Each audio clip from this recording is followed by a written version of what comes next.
Welcome back to my channel, Simone the Beloved, where I am sharing my journey with you of how I am discovering what it means to be God's beloved, and hopefully that will help you to want to embark on your own journey.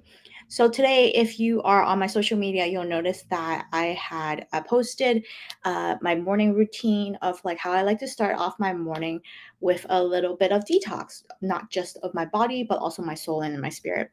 So, for example, the first thing I do when I wake up in the morning, after I brush my teeth and everything, is that I would drink a warm cup of lemon water with a pinch of salt, because that will help to detox a bit of the gunk in the body. And then I would spend that time also to sit wherever I feel like that morning and turn on a little bit of music and journal. And I just wanted to also give you some tips on, like, if you're not really a journaler and don't know how to start journaling, where to start with that. Because this whole week has been about sitting in the presence of God, and how God sometimes just really invites you to be present with yourself also, and all of that good stuff. But then for someone that maybe is on the starting journey, that might actually feel kind of like daunting. Where do I even start journaling? How do I even pay attention to myself and my needs and stuff like that? So I just want to give you some tips, because even me as a veteran, someone that does this almost every day of my life and really enjoying journaling, sometimes I need some prompts and some help also. So for example, this is something you may be wanting to look up on your own, is like calling the feelings wheel. So if you just want to Google images and just like Google image feelings wheel, then you will see these wheels that essentially maps out like a whole variety of feelings. And then what happens is that, like, you can sit down and you can look at that and see what.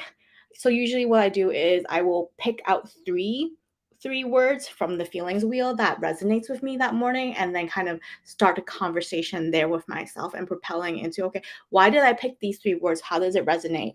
And like, why would I be feeling these things? And for those of you guys that are maybe more visual, there's also feelings emojis, feelings charts, and sometimes the feelings charts are a bit better sometimes, because then you see little cartoon characters of people with different types of feeling expressions. And if you're not so much a word person and more of a visual person, so that might be helpful. Besides the feelings wheel, something else that I like to journal with sometimes is the needs wheel. So again, you just go into um, Google Images and type in needs wheel, and then something similar to this will come up. And what this is, because I know a lot of people talk about the feelings wheel, but the other wheels are something that is less talked about. It's likewise again a wheel that maps out the various type of needs that we have.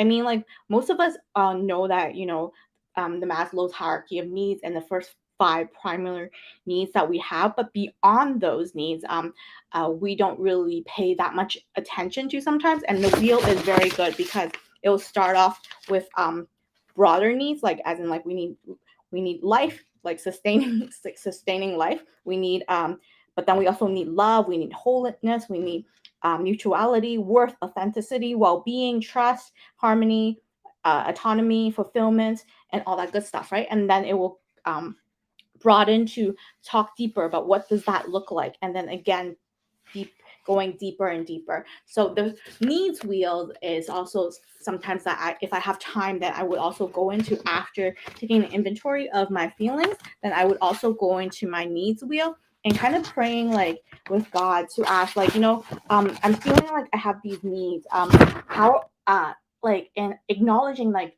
these needs are really holy God-given needs. Even though I may have human tendencies to want to satisfy them by my own might and my own strength, but surrendering these needs to God, not meaning like, okay, now abolish these needs, then they no longer exist, but surrendering as in like, since God, you're the one that created me with these needs, then therefore you must have a holy way of wanting to satisfy these needs. So therefore, inviting Jesus into that conversation, into my life, and asking him um, to help me to fulfill these needs, and help me to shift my perspective to seeing how he is moving in me towards that direction, and how do I cooperate with him towards that direction of allowing him to be the source of fulfilling these needs in my life. And if you really, really, really want to go deeper, then sometimes what I'd like to do is also the motivation wheel and the personality wheel. So these are again stuff that you can look up on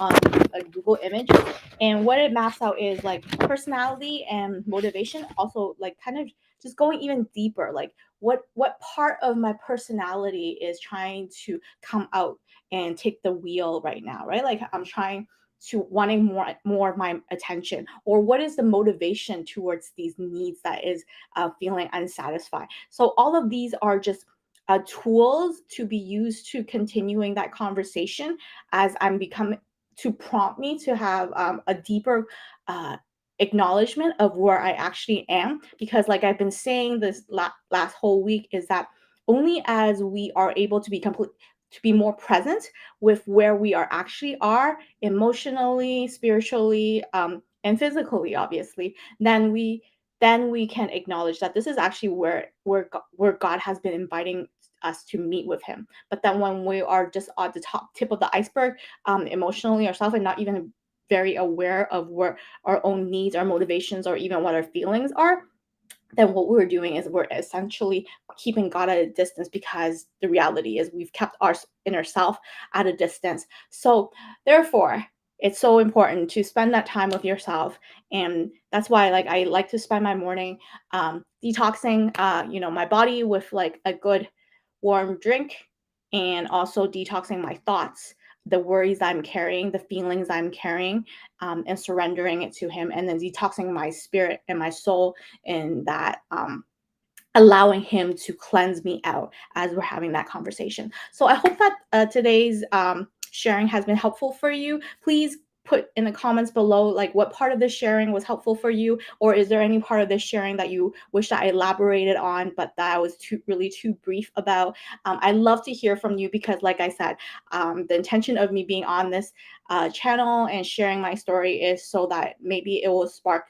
interest for you, and motivation or inspiration for you to know how to, like, embark on your own journey of discovering what it means to be beloved of Christ. So yeah, please let me know in the chat or comments below how this was helpful for you, and what kind of other maybe topics that you would like me to talk about in future videos. And again, if you haven't had a chance to yet, I would love for you guys to download the Turn the Page, a reflection journal that I have been giving out for free this month, because this is another tool that you can also use to go deeper reflection with God, and having that conversation with God about what it is that He is desiring to lead and guide your life as you walk with Him um, on this adventure. So, anyway, so be sure to grab that in the link below, and I will see you guys here again soon. Bye. Have a great day.